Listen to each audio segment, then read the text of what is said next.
മൻമോഹൻ സിംഗിന്റെ വേർപാടിൽ ഇന്ത്യ ദുഃഖിക്കുന്നു. വർഷങ്ങളായി നമ്മുടെ സാമ്പത്തിക നയത്തിൽ ശക്തമായ മുദ്ര പതിപ്പിച്ചു. നമ്മുടെ പ്രധാനമന്ത്രി എന്ന നിലയിൽ ജനങ്ങളുടെ ജീവിതം മെച്ചപ്പെടുത്താൻ വിപുലമായ ശ്രമങ്ങൾ അദ്ദേഹം നടത്തിയെന്നുമായിരുന്നു പ്രധാനമന്ത്രി നരേന്ദ്രമോദി എക്സിൽ കുറിച്ചത്. അക്കാദമിക് ഭരണരംഗങ്ങളിൽ ഒരുപോലെ മികവ് തെളിയിച്ച അപൂർവ രാഷ്ട്രീയക്കാരിൽ ഒരാൾ. കളങ്കമില്ലാത്ത രാഷ്ട്രീയ ജീവിതത്തിനും അങ്ങേയറ്റത്തെ വിനയത്തിനും അദ്ദേഹം എന്നും ഓർമ്മിക്കപ്പെടും. ഭാരതത്തിൻ്റെ ഏറ്റവും മഹത്തായ പുത്രന്മാരിൽ ഒരാൾക്ക് രാഷ്ട്രപതിയും ആദരാഞ്ജലികൾ അർപ്പിച്ചു. ഇന്ത്യയെ സത്യസന്ധതയോടെ ഭരിച്ച നേതാവിനെയാണ് നഷ്ടമായതെന്ന് രാഹുൽ ഗാന്ധി പ്രതികരിച്ചു.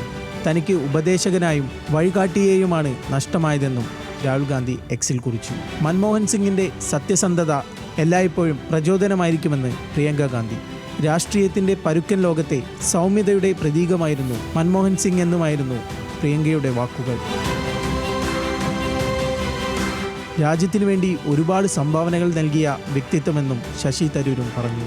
സൗമ്യവും ലളിതവുമായ പെരുമാറ്റം കൊണ്ട് മൻമോഹൻ സിംഗ് എന്നും ഓർമ്മിക്കപ്പെടുമെന്ന് ലോക്സഭാ സ്പീക്കർ ഓം ബിർള പ്രതികരിച്ചു. സമാനതകളില്ലാത്ത ഒരു സാമ്പത്തിക വിദഗ്ധനെയാണ് നഷ്ടമായത്. മൻമോഹൻ സിംഗിന്റെ സാമ്പത്തിക ഉദാരവൽക്കരണ നയവും ക്ഷേമ പദ്ധതികളും കോടിക്കണക്കിന് ആളുകളെ ദാരിദ്ര്യത്തിൽ നിന്ന് കരകയറ്റാൻ സഹായിച്ചെന്നും മല്ലികാർജ്ജുൻ ഖാർഗെ പ്രതികരിച്ചു.